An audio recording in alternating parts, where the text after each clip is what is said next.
राम के भाई भरत, जिन पर सबसे कम चर्चा होती है, सबसे कम भरत पर बोला गया है। लक्ष्मण उनके साथ 24 घंटे रहते हैं। शत्रुघ्न पर तो कम ही बोला गया है, भरत पर सबसे कम बोला गया है। सरस्वती ने देवताओं के कहने पर मंथरा की बुद्धि फेर दी। सरस्वती ने देवताओं के कहने पर कैकेयी की बुद्धि फेर दी। लेकिन जब भरत ने कहा कि मैं भैया को वापस लेने जा रहा हूं, तो देवताओं में खलबली मच गई। बोले यार अभी तो गया है ये, और इसको लेने ही चल दिया, और राम भावुक भी है, इसके प्रेम में वापस ना आ जाएं। तो देवताओं ने सरस्वती को कहा कि तुम जरा बात कर दो। तो क्या कहती है सरस्वती? देवताओं से कहती है कि 1000 आंखें होने के बाद भी जिसको सुमेरु ना दिखता हो, तुम मूर्ख हो क्या? मोसो कहत भरत मति फेरी, मुझसे कहते हो भरत की मति फेर दूं? दुनिया में किसी की भी बुद्धि भ्रष्ट कर सकती हूं, भरत की बुद्धि भ्रष्ट नहीं होती मेरे करने से।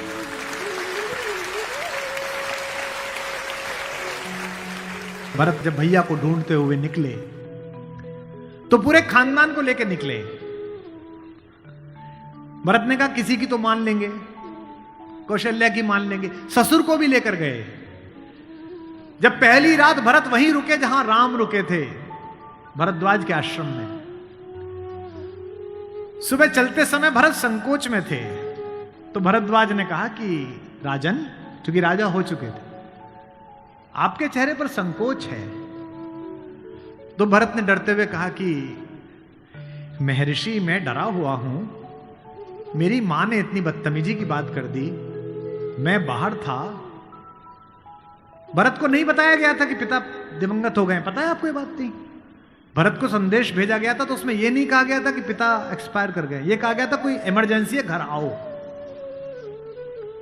अयोध्या के बाहर नंदीग्राम में इनके पूर्वजों का एक मंदिर था, जहां इनके पूर्वजों की प्रतिमाएं लगी हुई थी, मानधाता की, दिलीप की, रघु की, अज की, नहुष की। वहां भरत रास्ते में रुके अपनी सेना के साथ पूजन करने के लिए, कि पूर्वजों का पूजन कर लूं, पुरखों का। पुरोहित ने हाथ में थाली दी, तो पहले इसका पूजन प्रथु, जो सबसे पहले जिनके कारण ये पृथ्वी कहलाती है, इनके घर के, फिर मानधाता का, फिर राजा बलि का जिन्होंने अपना मांस दे दिया था, रंतिदेव का। पूजन करते करते अज, रघु, दिलीप तक आए, और जैसे ही उन्होंने अगली मूर्ति देखी तो देखी पिताजी की मूर्ति। तेज तो थे ही, उन्होंने पुरोहित की तरफ देखा कि ये क्या? पुरोहित की आंख में आंसू, उसने कहा कि महाराज नहीं रहे, और भरत के हाथ से थाली छूट गई। भरत ने कहा मुझे किसी ने बताया क्यों नहीं कि पिताजी दिवंगत हो गए, क्या हुआ था? बोले राम को वनवास मिल गया। भैया को वनवास क्यों मिल गया? आपकी मां ने मांग लिया। भरत घोड़ा दौड़ाते हुए अयोध्या तक पहुंचे, रोते हुए। सोच के देखिए, भरत जैसा भाई, भ्रातृत्व में राम किसी का उदाहरण नहीं देते, लक्ष्मण का भी नहीं देते। जब हनुमान को गले लगाते हैं तो ये नहीं कहते कि तुम लक्ष्मण जैसे भैया हो मेरे, तुम मोहि प्रिय ही भरत संभाई। देना हुआ है जब कोई प्यारा उदाहरण, हमने दिया है सिर्फ तुम्हारा उदाहरण।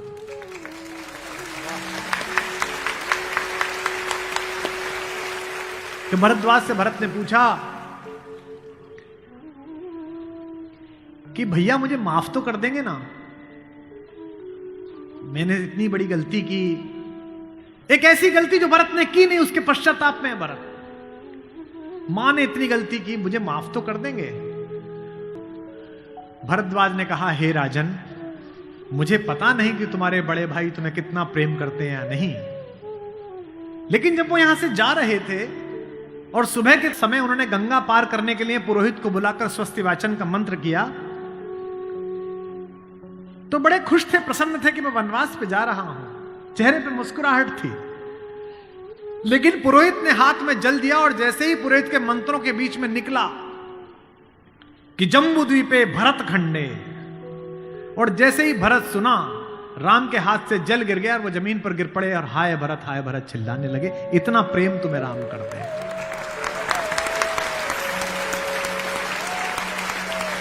राम करुणा से भरे हुए हैं, इसीलिए करुणा निधि है। इसीलिए कहता हूं कि इस कहानी से पॉलिटिक्स सीखिए, इस कहानी से स्ट्रेटेजी सीखिए, इस कहानी से ह्यूमन वैल्यूज सीखिए, फैमिली वैल्यूज सीखिए। और जो राजनीति में लोग काम करते हैं उनसे भी अनुरोध है कि सदा जनता की भावनाएं ही सत्य नहीं होती। इस देश का पहला लोकतंत्र का मानक गढ़ा राम ने, जिसने कहा कि जनता ही सदैव सत्य नहीं है, नीति सत्य है। मैं इसको सिद्ध करके बताऊंगा अब आपको। जब राम जंगल गए तो सब दुखी थे, सब परेशान थे, हर आदमी उन्हें लौटाना चाहता था। अगर राम उसी दिन लौट आते तो सब खुश हो जाते। लेकिन राम ने जनमत का सम्मान नहीं किया, नीति का सम्मान किया। जब पहली बार चित्रकूट पहुंचे तो वन देवी उनका स्वागत करने के लिए आई। वन देवी ने पूछा कि आप मेरे यहां विश्राम करने आए हैं, मैं आपके लिए क्या कर सकती हूं। तो राम ने क्या मांगा होगा सोचो। राम ने कहा कि हे वन देवी, बाकी सब ठीक है, निभा लेंगे, पर्णकुटी बना लेंगे, फल फूल खा लेंगे, जिस रास्ते से मैं आया हूं उसके कांटे हटा देना। वन देवी ने कहा कि आप तो आ चुके, अब कांटे हटाऊं ना हटाऊं इससे क्या। राम ने जो उत्तर दिया वो आपकी आंख भिगोने के लिए काफी है। राम ने कहा कि मेरी तो कोई दिक्कत नहीं है, मेरे पैर में कांटे लग गए, पर मुझे ढूंढता ढूंढता मेरा भाई भरत इसी रास्ते से आएगा, उसको कांटे नहीं चुभने चाहिए, कांटे हटा दे।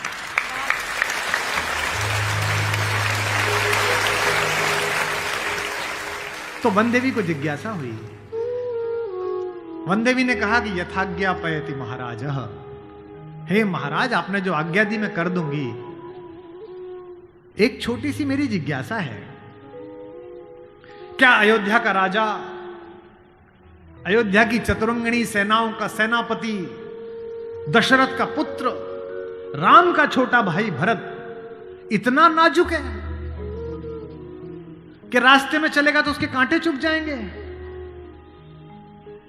राम ने कहा नहीं, वो तो वज्र के समान है, उसकी छाती से टूटकर तो इंद्र का वज्र टूट जाता है, ये कांटे उसे परेशान नहीं करेंगे।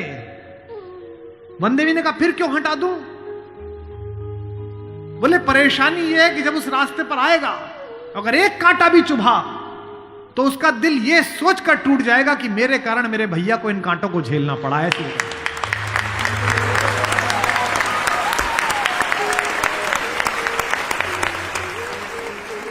बिना चप्पलों के भरत चले, और जब चले तो भाई मृदु भूमि सकुच मन मन ही, भूमि भी संकोच से भर गई। कोमल चरण चलत बिनु पनहि, कोमल चरण चलत बिनु पनहि, भई मृदु भूमि सुकुचि मन मनि। इसका मतलब ये है कि भगवान स्वयं कष्ट सह सकते हैं, पर जो उन्हें प्रेम करता है वो कष्ट सहे, ये उन्हें स्वीकार नहीं है।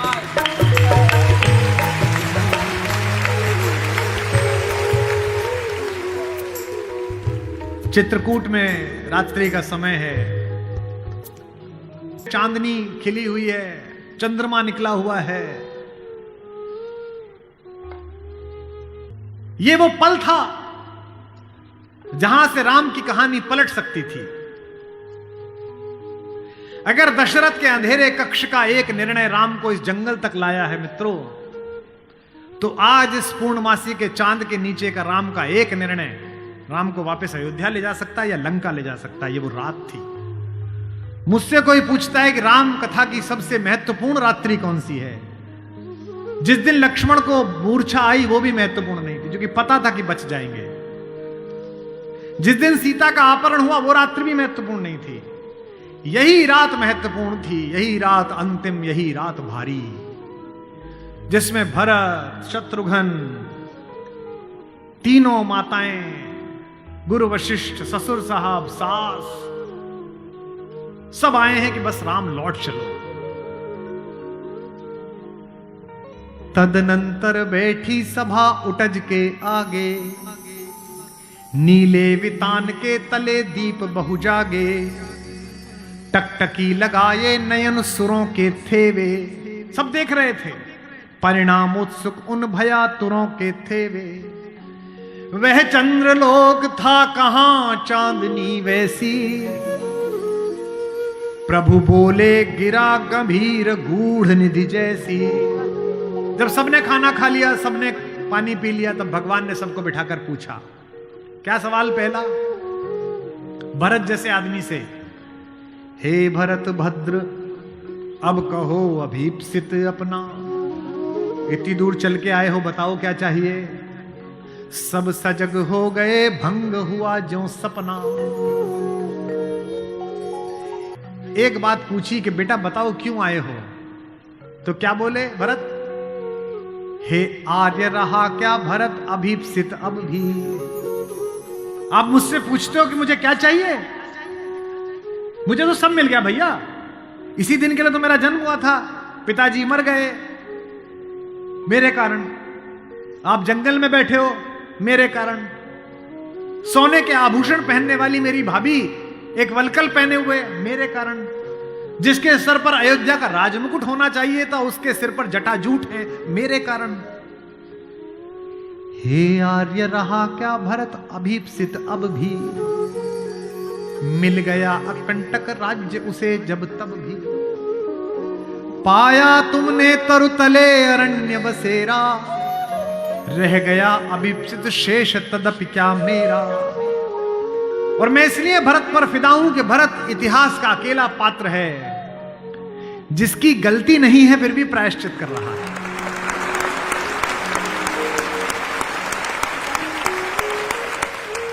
भरत अकेले हैं जिनकी कोई गलती नहीं है, उनकी मां की गलती है और वो प्रायश्चित कर रहे हैं। यहीं से राम का लोकतंत्र प्रारंभ होता है। कैसे? पूरी अयोध्या सोचती है कि कैकेयी अपराधिन है। राम उस रात 2 काम करते हैं। भरत को लोकतंत्र का मंत्र देते हैं और कैकेयी को स्वीकार करके क्षमा का मंत्र देते हैं। उन्हें पता था कि अगर भरत लौट भी जाएगा तो जीवन भर मां से बात नहीं करेगा, पूरी अयोध्या इनके नाम पर नाराज रहेगी। इसलिए जब तीनों माएं पहुंची हैं, प्रथम राम भेंटी कैकेयी। राम ऐसे थोड़ी है कि हायरार्की नहीं जानते हो कि पहले अपनी बड़ी मां का प्रणाम करें, फिर सुमित्रा का प्रणाम करें, फिर कैकेयी का प्रणाम करें। उनको पता था कि कैकेयी के बारे में लोगों के मन में अच्छी धारणा नहीं है। अगर देश के प्रधानमंत्री या आपके प्रदेश की मुख्यमंत्री किसी ऐसे व्यक्ति को मिल लें जिसके बारे में आपकी अच्छी धारणा न बन रही हो, तो आपकी धारणा बदलती है कि प्रधानमंत्री मिले थे, मुख्यमंत्री मिली थी, इसका मतलब अच्छा है। अगर ऐसे व्यक्ति की प्रशंसा कर दें, वो तो राम है। उनको पता है कि कैकेयी की मनोदशा कैसी है। और कैकेयी खुद कहती भी है, कहती है बेटे मुझसे जो अपराध हुआ है वो किसी से नहीं हुआ है। कहते आते थे अभी सभी नरदेही, माता न कुमाता पुत्र को पुत्र भले ही। पर हाय आज यह सुने विरुद्ध विधाता, है पुत्र पुत्र ही बनी कुमाता माता। क्या कहती हैं?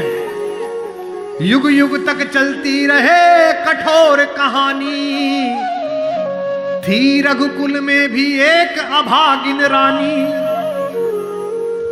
थूके मुझ पर त्रैलोक्य भले ही थूके, जो कोई कह सके कहे क्यों चूके। लेकिन एक बात मांगती हूं राम तेरे दरबार में, छीने न भरत का किंतु मातृपद मुझसे, रे राम दुहाई करूं और क्या तुझसे।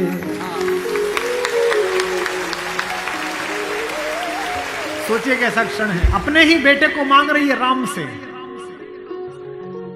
कैकेयी अपने बेटे के लिए कह रही है कि राम तू सबको सब देता है बेटा, मुझे सिर्फ इतना दे दे, मुझे रानी मत रहने दे, जंगल में रख ले, भरत की मां बनी रहूं बस। इसी के लिए तो सब किया था। राम ने क्या कहा? हे अम्ब, ओ मेरी मां, हे अम्ब तुम्हारा राम जानता है सब। इस कारण वह कुछ खेद मानता है कब। फिर राम को याद दिलाया। कैकेयी ने कहा, बेटा तुझे याद है तू आधी रात उठ के भाग जाता था मेरा सपना देख के। कौशल्या से कहता कि मां मैंने छोटी मां का सपना देखा है, मुझे छोटी मां के पास छोड़ के आओ। और तुझे गोदी में लेके कौशल्या मेरा दरवाजा खटखटाती थी, अरे ओ कोयल, ये तेरा कोयल का बच्चा जाग गया और रो रहा है तेरे लिए। होने पर बहुधा अर्धरात्रि अंधेरी, होने पर बहुधा अर्धरात्रि अंधेरी, जी जी आकर करती पुकार थी मेरी। लो कुहुकुनी, ओ कोयल, लो कुहुकुनी तेरा कुहुक राम यह जागा। लो कुहुकुनी अपना कुहुक राम यह जागा। निज मंझली मां का स्वप्न देख उठ भागा। होने पर बहुधा अर्धरात्रि अंधेरी,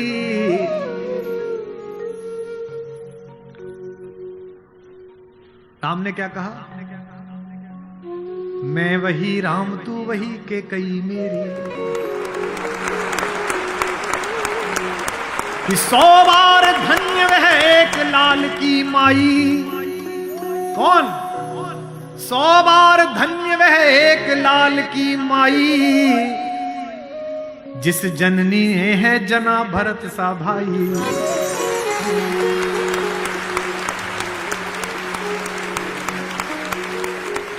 पागल सी प्रभु के साथ सभा चिल्लाई। 100 बार धन्य वह एक लाल की माई। 100 बार धन्य वह एक लाल की माई। 100 बार धन्य। कौशल्या से लेकर जनक तक सबका बहुमत राम को लौटाने का था, लेकिन राम नीति के साथ रहे, जनमत की उपेक्षा नहीं है। भरत जैसा भाई पाना, लक्ष्मण जैसा भाई पाना, कैसे कैसे चरित्र है भाई। एक भरत की पत्नी है मांडवी, उनका जिक्र नहीं होता। एक हमारी मां और है उर्मिला, उसका जिक्र नहीं होता। उर्मिला का कलेजा देखिए, मांडवी का कलेजा देखिए। जिस दिन लौटने के बाद भरत ने राज्य संभाल लिया, भाई की पादुकाएं रखकर सिंहासन पर, कौशल्या जाग रही थी। उन्होंने देखा कि ऊपर कोई घूम रहा है, कोई छाया घूम रही है महल में, अंतःपुर में। तो वो ऊपर गई तो देखा मांडवी घूम रही थी, भरत की पत्नी। तो कौशल्या ने पूछा कि बेटा तू सोई नहीं? उसने कहा हां मां मैं अभी जाग रही हूं। भरत सो गया होगा बेटा, तो उसके कक्ष में चली जा। तो कौशल्या से मांडवी ने कहा कि मां वो तो है ही नहीं यहां, कहां गया? बोले उन्होंने कहा कि भैया जब तक जमीन पे सोएंगे, भैया जब तक जंगल में रहेंगे, मैं महल में नहीं रहूंगा। वो अयोध्या के बाहर जो नंदीग्राम दिखता है ना, वहां दूर, वहां उन्होंने कुटिया बना ली है, प्राइम मिनिस्टर ऑफिस वहीं बना लिया, वहीं फाइल मंगाते हैं। तुझे नहीं ले गया?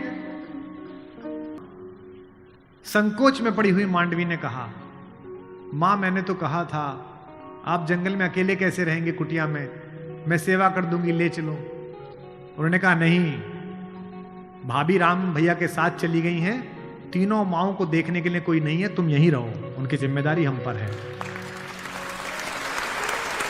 कौशल्या ने कहा कि बेटा सो जा। बोले मां वो उनकी कुटिया दिख रही है, उसमें अभी दीपक जला हुआ है, यानी कि वो अभी काम कर रहे हैं। एक बार वो दीपक मंगल हो जाए, अंधकार हो जाए, तो मैं भी जाकर सो जाऊंगा। ऐसी मांगी।